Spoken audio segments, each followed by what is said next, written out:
Often regarded as a global city, New York and its unique mix of boroughs and neighborhoods give it a rich and diversified personality that is admired worldwide.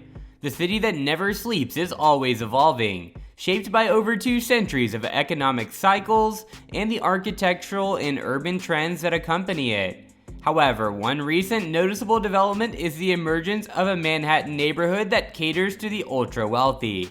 Hey guys, what's up and welcome back to the channel. Today we're going to be taking a look at the rise of New York's Billionaires Row. But before anything else, please make sure you guys like the video. Hit the red subscribe button and enable post notifications so you always get notified when we post brand new videos for you. This new wave of houses is solely for individuals with a 10-figure bank balance, with breathtaking views, opulent interiors, infinite facilities, and eye-watering price tags. How did this region come to be? What spurred its expansion in this particular neighborhood?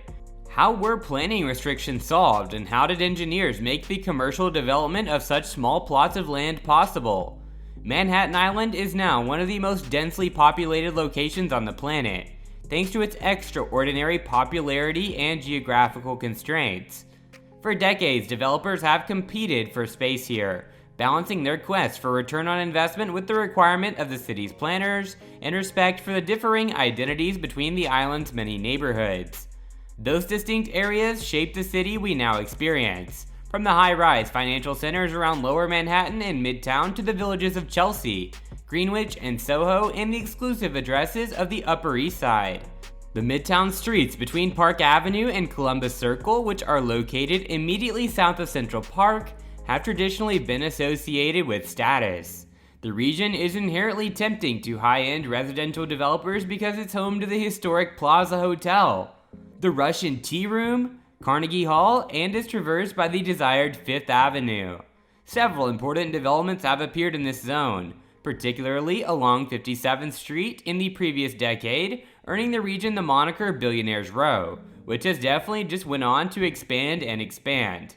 Following the completion of 157 in 2014, 432 Park Avenue opened in 2016, and the subsequent development of 53 West 53rd Street, 111 West 57th Street, and Central Park Tower have all helped.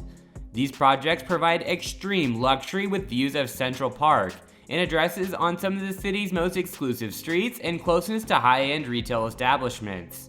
There's also the advantage of avoiding Manhattan's cooperative arrangements, in which buyers acquire stock in the company that owns the building in exchange for the exclusive use of one of its units. These agreements necessitate the disclosure of financial data, which is not always appealing to the ultra-wealthy. But when you're dealing with publicly traded companies, sometimes you have to do it.